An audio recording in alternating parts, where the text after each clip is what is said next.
Hola teman santai, welcome back again on YouTube channel Santai bareng gue, with me. Siapa lagi kalau bukan Fadly Jackson di sini ya kan? Bukan Fadly Parker karena Spider-Man. Bintang tamu gue kali ini pokoknya spesial, teman lama gue yang udah lama nggak ketemu.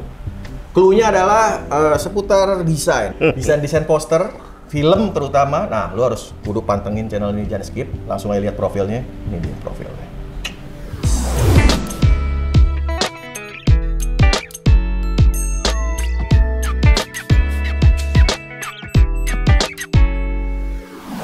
Ya, itu dia tadi profilnya. Udah lu lihat semua siapa bintang tamu kita kali ini. Nggak pakai lama-lama, langsung ini dia. Saya panggilkan Michael Chu. Halo semuanya, halo ya. Teman santai panggilannya. Teman santai. Halo teman santai. Halo sobat-sobat Fadly ya. Fadly bukan Fadly John. Fadly Jackson. Itu beda lagi. Koko baik, Koko? Aku baik. Oh gitu ya. Long time no see, Mike. Yoi, kita terakhir ketemu kapan? 2018. Gue inget banget.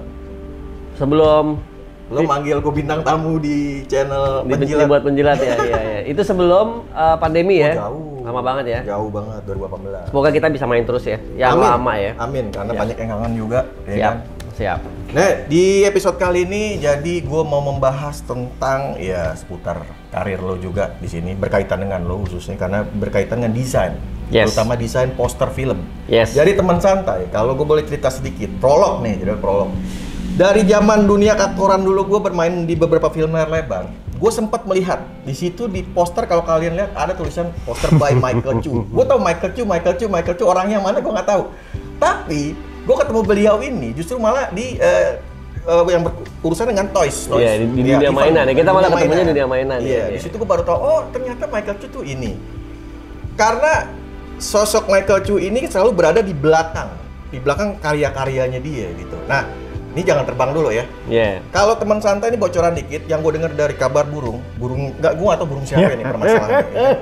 Itu hampir 70% film Indonesia itu posternya itu adalah hasil karya dari seorang Michael Chu. Lu nanya dong ke gue, kok lu tahu 70% dari mana gitu? Kok lu tahu 70%? Nah, gue jabarkan analoginya. 70% itu adalah PH-PH besar. Kan berarti sisa 30% lagi dong. 20%-nya PH yang lumayan di bawah itu, 10% ini adalah PH yang baru. Oh. Jadi lu ada di posisi di situ. Nah, itu. Pintar. Gitu. Pintar ya guys ya, pintar. Ini pertanyaan pasti mewakili dari teman santai. Siap. Mike, jelasin dikit dong Mike ke mereka semua apa teman tuh? Santai. Kira-kira kalau dalam membuat sebuah poster film, hal-hal apa yang perlu diperhitungkan? Gitu. Pertanyaannya hal-hal apa yang perlu diperhitungkan ya, sahabat santai ya. Jadi untuk menjawab ini mudah sekali. Yang perlu diperhitungkan ya, budget bro. Awalan. Nah, itu bercanda ya, itu bercanda. Ntar ada Pak produser nonton nggak marah gitu. Jadi sebenarnya kalau buat poster film, banyak banget elemen yang harus dipertimbangkan. Salah satunya adalah salah satu yang paling penting ya menurut gua, ceritanya itu sendiri, cerita dari film itu sendiri, apa yang mau disampaikan. Posternya itu harus bisa mewakilkan keseluruhan film, tapi juga tidak bercerita terlalu banyak. Maksudnya gini, kalau sebuah poster film sudah bercerita terlalu banyak, itu secara nggak langsung udah spoiler kan? Banyak spoiler di dalamnya, di dalam poster. Jadi orang juga malas nonton gitu. Kayak gini deh gampangnya. Mungkin teman-teman semua pernah sebelum nonton film pasti kan nonton trailernya dulu kan, apalagi kayak Spider-Man yang baru mau keluar ini ya kan, trailernya udah keluar gitu kan. Kalau trailernya bercerita terlalu banyak, buat apa lagi nonton filmnya, bener ya? Nah jadi rasa penasaran itu sudah nggak ada, hilang.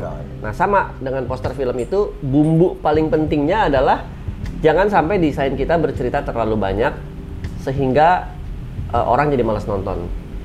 Yang harus kita kerjakan adalah aim-nya nih, goal-nya adalah poster kita keren, menarik, mewakili film, tapi tetap memberikan rasa penasaran ke calon penonton.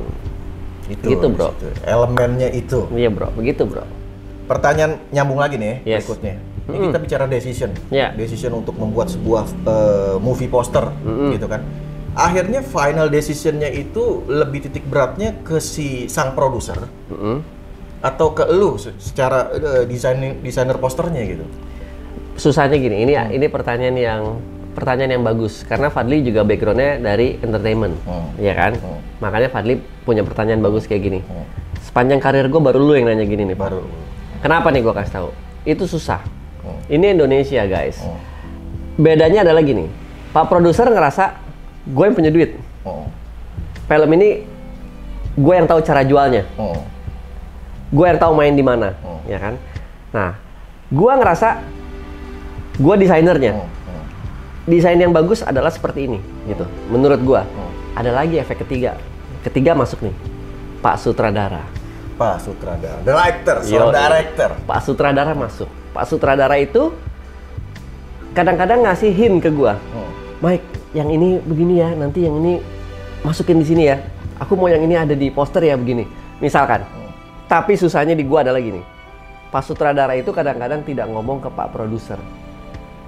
Kalau produser levelnya lebih tinggi nih ya, dia sungkan sama si Pak produser, dia ngomongnya ke gua. Nah gua kan serba salah, Pak produser bilang jangan, Pak Sutradara nitip ke gua. Nangkap gak? Lu di tengah-tengah. Gua susah, ya kan? Tapi kalau Pak Sutradaranya lebih levelnya tinggi, misalkan dia udah punya karir hebat dah, kita nggak usah sebut nama lah ya. Tapi PH-nya PH baru. Nah kadang-kadang yang ngontrol justru Pak produser, Pak Sutradara. Nah Pak produser malah boleh nggak nanti begini, tapi jangan bilang sama Pak Sutradara, nanti dia sensi gini. Jadi ya pokoknya mau gimana pun juga gue terjebak di tengah-tengah. Nah kecuali di PH-PH yang udah kenal banget sama gue, biasanya tuh aku ngomong langsung ke mereka. Misalkan namanya P ya, Pak P sama Mas H, boleh nggak berembuk dulu deh baru aku kerjain. Nah itu gue berani itu. Untuk beberapa produser dan sutradara yang memang udah deket banget, udah kenal banget, udah tahu cara kerjanya, gue akan ngomong. Kalau enggak, si produser nitip nggak mau ketahuan sutradara nitip nggak mau ketahuan produser. Nah gue susah. Jadi sebenarnya decision makernya kalau di Indonesia ini, balik lagi, ya rembukan. Jadi judulnya teman santai adalah decision makernya adalah rumbukan. Ya, dan kadang-kadang untuk menjamin dan untuk membuat sebuah produksi film ini menjadi enak, gue bikin sampai 3 atau 4 versi, bro. Satu versi sutradara, satu versi yang buat naik novel. Kalau misalkan cerita ini diangkat dari sebuah novel, novelnya udah ada di Gramedia. Novel. Ya, novelnya udah ada cover. Film. Iya, novel udah ada nih. Novelnya gambar coret-coretan. Nah, itu gue realisasikan dengan aktor atau artis yang sekarang di filmnya. Terlibat. Iya. Ya, oke. Atau satu lagi poster versi sutradara, satu lagi poster versi gua. Jadi kadang-kadang jadi 4 atau 5 poster ya teman-teman ya. Itu ya udah bagian dari servis gua sih. Gua kasih lihat ya tuh. Nih, 1, 2, 3, 4. Dan itu semuanya final artwork, jadi bisa digunakan. Nanti akhirnya mereka ribut di dalam internal. Oh yang ini kita jadiin teaser aja, yang ini kita jadiin coming soon poster aja, yang ini kita jadiin one sheet aja, yang ini buat materi promo aja. Ya terserah. Pokoknya semua keperluan setiap kepala ini udah gue penuhi. Gitu. Jadi singkat kata adalah ya di situ lo aman. Yang tadi lo posisi nggak aman jadi aman. Nah ini udah kasih, tinggal lo pilih dah. Gua aman dulu di situ. Gua aman. Aman lu nya. Guanya aman, merekanya juga happy. Happy juga. Happy. Istilahnya win-win solution. Kalau mereka nggak happy nggak dipanggil lagi, bro. Nggak jadi angka 70%, bro. Nah ini ya kan? Begitu masalah ini harus teman santai semua tahu ya. Yoi. Dalam semua kerjaan bukan cuma di entertain doang. Pikirin yang namanya jangka panjang. Yoi. Karena jangan sampai lu tercoreng. Kalau lu tercoreng nggak jangka panjang, sampai di sini udah di situ aja gitu. Jadi lu harus pikirin itu buat semua lu ya. Siapa aja nggak usah gua sebutin namanya. Nah, kembali tadi tuh masalah poster tadi, ya kan? Poster tadi udah disebut. Oh ini decisionnya si A, si B, si C, si D. Sedikit dong ceritain. Poster film apa aja dong yang lu udah karyakan? Aku udah bikin ada 150 judul. 150 judul. Jadi gini, poster film. Sampai saking banyaknya pun banyak film-film yang aku sampai lupa. Bener-bener lupa ya, bener-bener lupa gitu. Cuman biar lebih gampang gini aja. Kita bahas dari genre ya. Dari genre aja ya kan. Horor aku udah bikin. Udah bikin nih horor nih. Drama aku udah bikin. Thriller aku udah bikin. Misteri aku udah bikin. Sempet tahu nggak ada horor esek-esek Indonesia? Oh, bukan tahu lagi. Gua juga udah bikin itu. Dan saya juga main, Pak. Iya. Saya main, Pak, di horor. Teman santai kalau lu pengen nonton film horor, gue ada beberapa belum ada di YouTube, nggak di bioskop, nggak ada di YouTube. Terus film-film sejarah yang diangkat dari kisah nyata pahlawan-pahlawan Indonesia, gue juga udah bikin. Terus film-film liputan tentang kejadian asli yang kerjasama dengan Pemda atau kepolisian, gue juga udah bikin.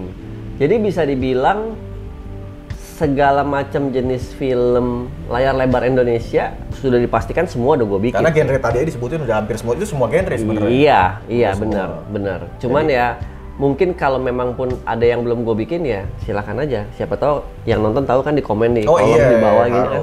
Kan tadi ada udah lihat ada Instagramnya, bisa langsung kontak, ada website-nya juga, ya kan bisa langsung di situ. Nah, seru nih, makin seru nih obrolan. Ini ada contoh kasus nih, contoh kasus. Boleh. Kasus. Gue pernah bermain film layar lebar kalau nggak salah di tahun 2006 apa 2007 lah ya, gue lupa itu pada satu. Gue nggak sebutin judulnya lah ya. Yeah. Jadi case-nya adalah seperti ini. Ini film tentang percintaan remaja kampung. Syutingnya di luar kota. Posternya gue yang bikin bukan? Bukan, justru ini contoh case. Gue pengen lihat pandangan. Gue baru mau nanya. Jangan. Justru gue pengen tahu dari seorang jawaban dari seorang desainer poster dalam case ini gimana. Pada saat syuting udah hari pertengahan nih, udah mulai gasak busuk nih desainer poster nih. Wah, gue masuk dari ruang editor lihat, wih poster nih lagi desain. Iya. Gambar pemandangan Pak. Kasih ceweknya naik sepeda di situ sendiri. Kecil tuh. Ceweknya lumayan. Oke. Set. Berapa hari kemudian berubah lagi tuh poster. Gambarnya masih tetap yang tadi di gunung, cuman tiba-tiba di gunung, di atas gunung ada awan.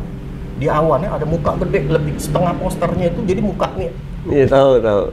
Muka investornya, Bro, ditaruh di situ yang nggak ada hubungannya dengan cerita. Gua kaget kan. Ini Pak eksekutif produser nih. Setengahnya gambar muka dia, Pak, di awan, sampai gunung, sampai sawah-sawah muka dia. Nah, ini si orang itu masuk nggak di scene berapa? Satu scene toh.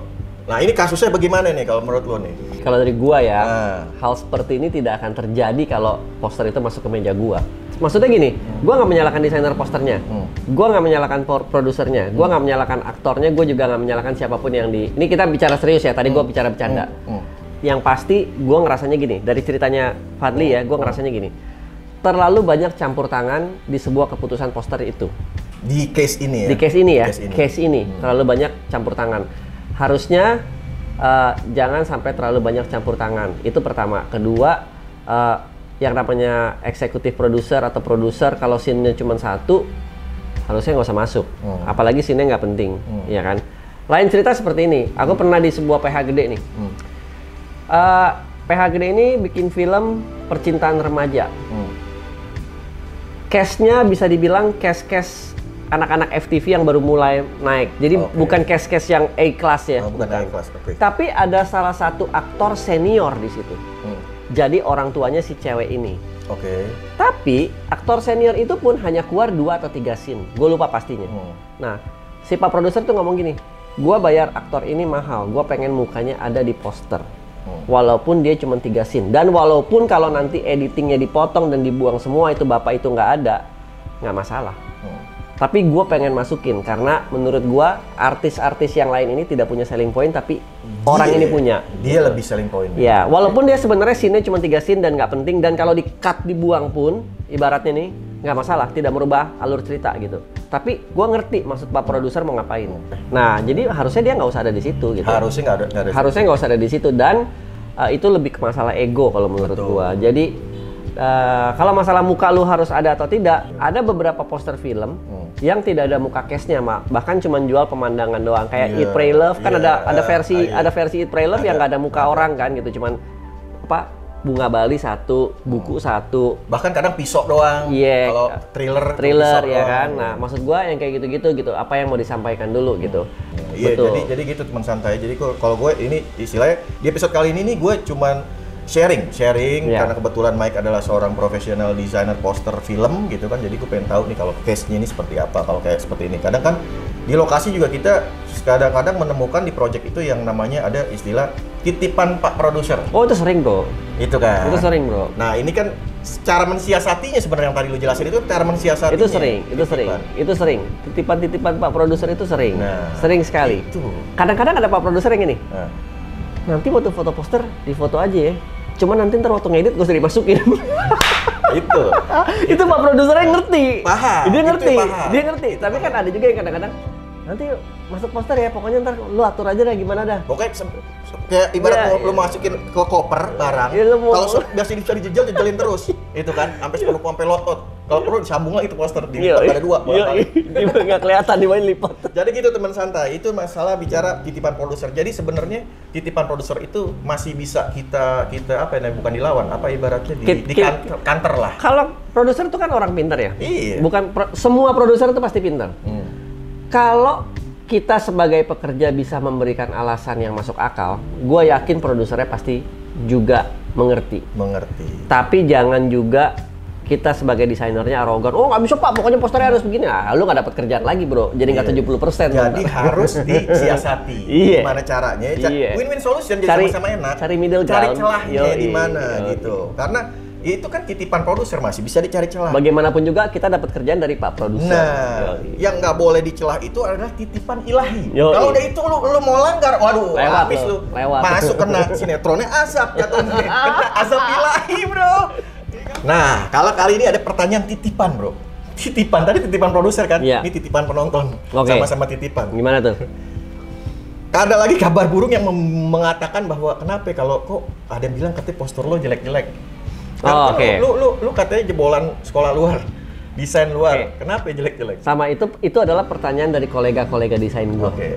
Jadi kolega-kolega desain gue ada yang di advertising, ada yang di agency, ada yang ya freelance juga, ada yang bikin company sendiri. Terus mereka nanya, Mike, kalau lagi ngumpul ya, kenapa sih Mike desain poster lu jelek-jelek? Mungkin ini yang ditanyain sama penonton lo juga ya. Jadi gini, desain itu tidak bisa dibilang bagus atau jelek, ya kan? Kita bicara masalah sebuah brand deh ya. Misalkan kita bilang masalah desainnya Honda gitu ya. Misalkan kita bicara Honda. Ya. Honda ntar logo saya masukin santai barang gue. Misalkan kita bicara masalah mobil Honda deh, ya kan? Menurut gue bagus. Menurut Fadli enggak. Yang menurut Fadli bagus adalah Ferrari, gitu kan? Tapi menurut gue Ferrari biasa, nggak jelek, biasa. Yang lebih bagus adalah Lamborghini. Itu nggak ada habisnya.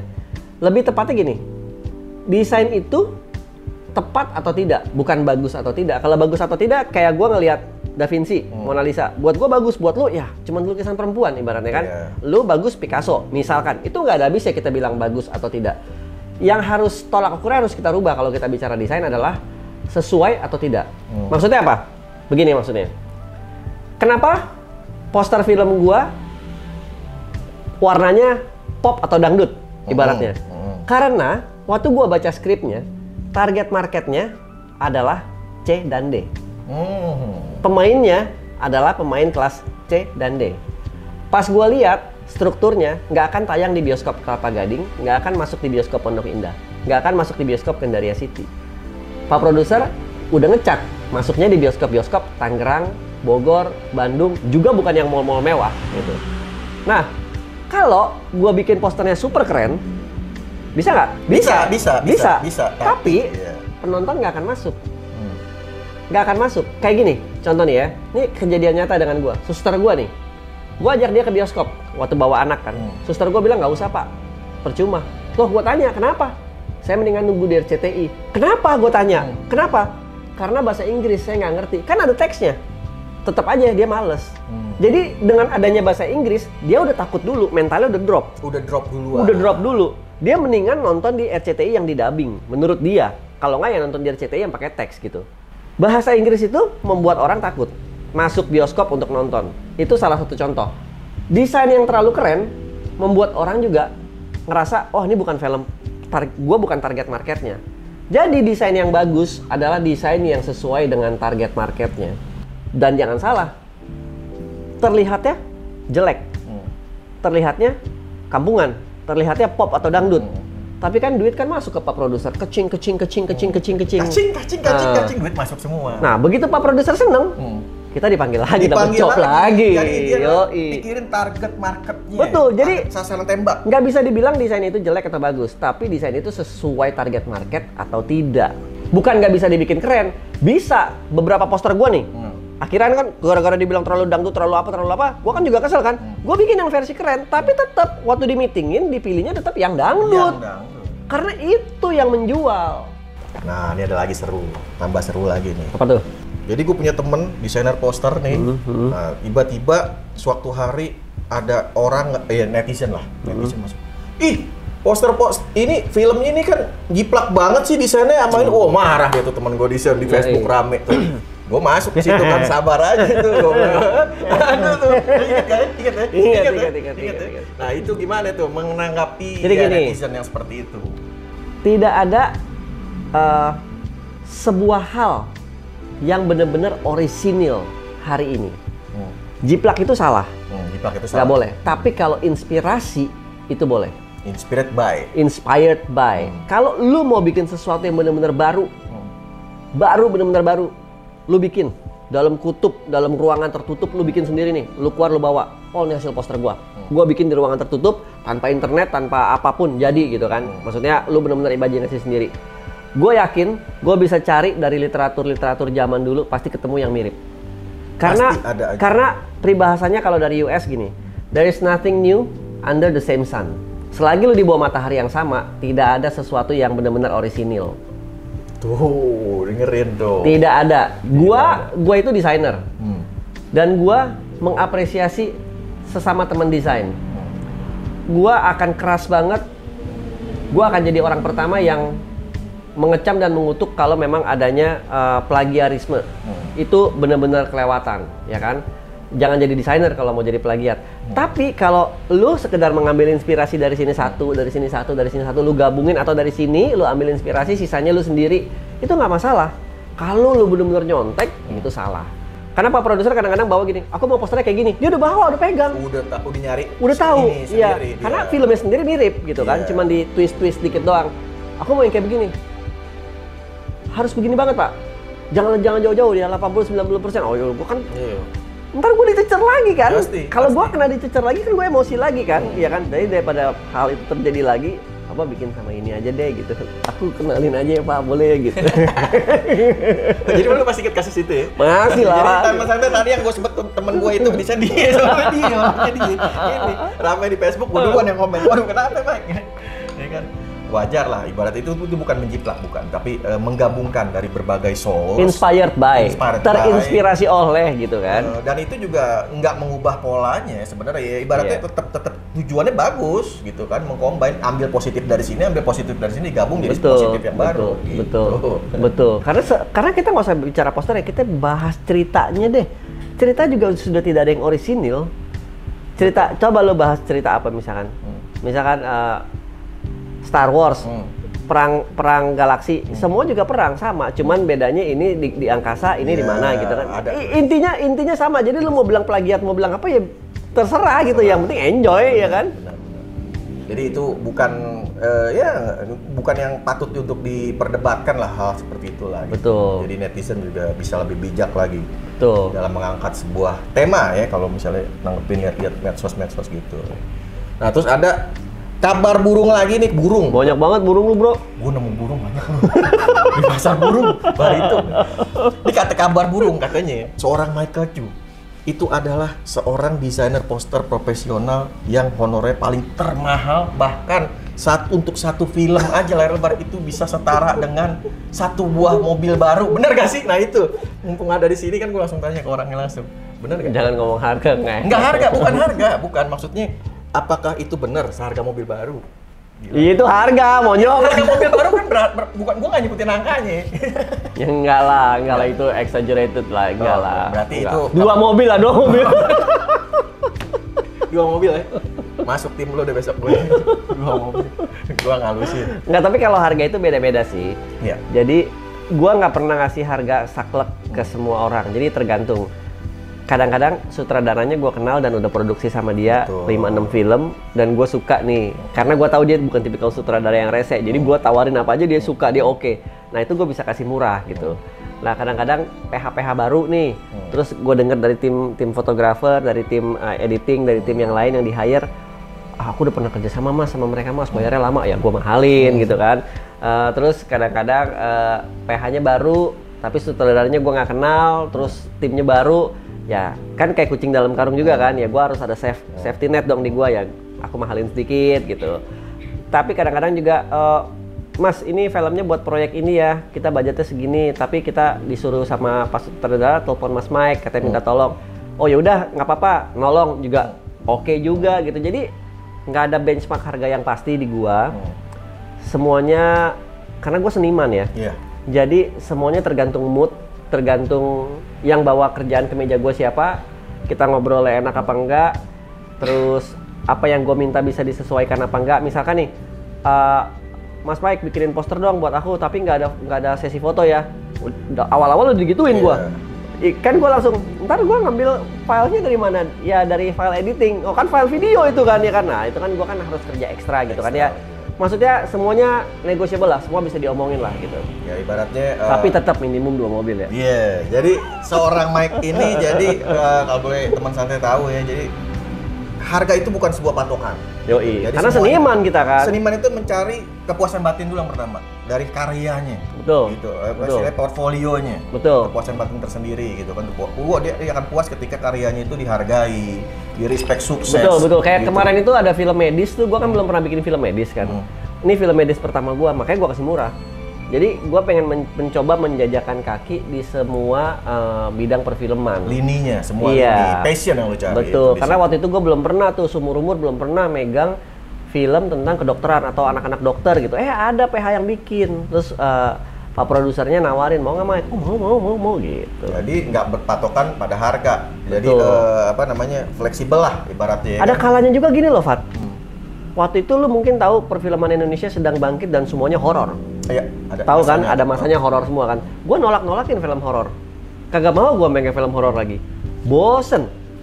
Asli bosen. Jadi yang namanya di lokasi set tuh kalau lagi pasang muka-muka setan tuh yang berdarah-darah dari awal geli sampai ya udah ke WC sebelahnya yang kencing ya pocong gitu. Gua udah tahu nih. Udah biasa jadinya gitu kan. Sampai saking bosennya film horor, udah jangan horor lagi dah, males saya cari yang lain aja deh gitu ada. Refresh aja, refresh brand lo, jadi betul. Musik butuh refreshing. Pernah kan dicap Michael tuh cuman bikin poster film horor, ada stigma seperti itu. Nah itu harus kita hindari ya kan, jangan sampai jagonya cuma bikin. Jadi ngekotakin diri kita sendiri. Betul, gitu. Ya kan. Farley Jackson itu Michael Jackson senator, padahal dia bisa nge-host bisa. Jangan dikotak-kotakin. Jangan dikotak-kotakin. Jadi harga ada teman santai, harga ini bukan sebuah patokan. Tapi kalau misalnya kayak 2 mobil itu anggap aja bonus. Itu aja. Yoi. Nah, Mike, bukan nggak cinta nggak sayang, kayak radio zaman dulu gitu. Yoi. Iya nih di episode Curhat Santai selalu ada namanya 2 pertanyaan terakhir yang wajib di setiap episode pasti ada. Oke. Gitu. Nggak terlepas dari bintang tamu yang ada di sini, pejabat sekalipun siapapun itu pasti gua nanya pertanyaan. Ini lebih up to the personal. Oke. Gitu. Yang pertama adalah siapa untuk saat ini? Untuk saat ini siapa orang yang paling lu sayang dan alasannya apa? Paling gue sayang anak-anak gua.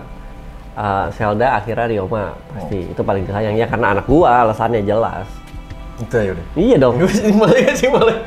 Itu pertanyaannya mudah kan. Oke, nah berarti nyambung nih. Yang terakhir nih, the last question is, kalau tadi lu barusan udah sebutin siapa orang yang lu sayang, anak-anak lu tadi kan. Nah, andai kata lu mendapat momen kesempatan spesial, ya kan, namanya tayangan begini kan long life, kapan bisa ditonton, nggak terbatas mau ruang dan waktu mau di mana aja. Iya.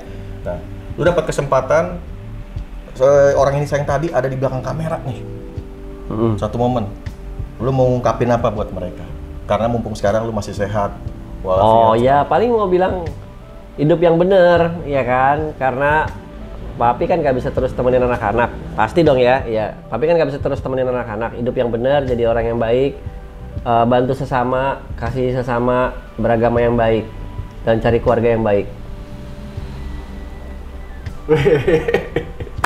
Luar biasa si papi ini, waduh papi. Yoi lah, anak-anak tuh mesti dididik bro, kalau nggak nanti jadi brengsek. Bener. Jadi begajulan. Bener, begajul, bahasa anak 90-an tuh ya, begajulan. Ya teman santai, ini luar biasa nih, kalau namanya curhat santai begini, kalau ketemu ngobrol, tektokan begini udah lama banget, nggak akan berasa gitu ya. Yoi. Tapi sebelum gue pamit, buat lo semua nih yang belum di subscribe channel ini, waduh kelewatan banget lo. Yoi. Klik dong subscribe-nya. Jangan lupa share di komen, juga. di subscribe, terus di share ke teman-temannya semua yang nonton kan. Kasih tau ini ada nih si Fadly Jackson nih. Ya, ada Michael Di-share Chu semua, biar yoi. pada nambah ilmu juga, sharing-sharing. Terima gitu kan. kasih semuanya. Bisa ya juga kan? follow juga, support juga follow di Instagram dan Facebook page-nya @aja santai bareng gue ya, Yoi. di situ. Terus buat lo semua juga yang mau berdonasi nih, yang mau berdonasi buat channel ini bisa, tenang aja, langsung aja buka di www.saweria.co/santai bareng gue. Berapapun donasi yang lo kasih buat channel ini buat membesarkan, kita terima happy ya, mau salam-salam juga boleh. Yoi. Gitu. Terus kalau ada teman-teman santai yang tiba-tiba misalkan suatu hari nih kerja di perfilman atau memutuskan mau jadi produser, mau manggil poster, silakan. Nah, langsung Ya kan? kontak aja. Tapi jangan lupa siapin dulu 2 mobil. Iya, ada Instagramnya, nanti komen-komen, silaturahmi aja, tegur-tegur, bukan begitu, Mike? Yoi. Akhir kata ya, gua thank you banget Mike Sama-sama, udah men. datang ke santai bareng gue. Kita pamit, gua Fadly Jackson dan michaelchu.com. pamit dulu. See you on next episode and bye bye.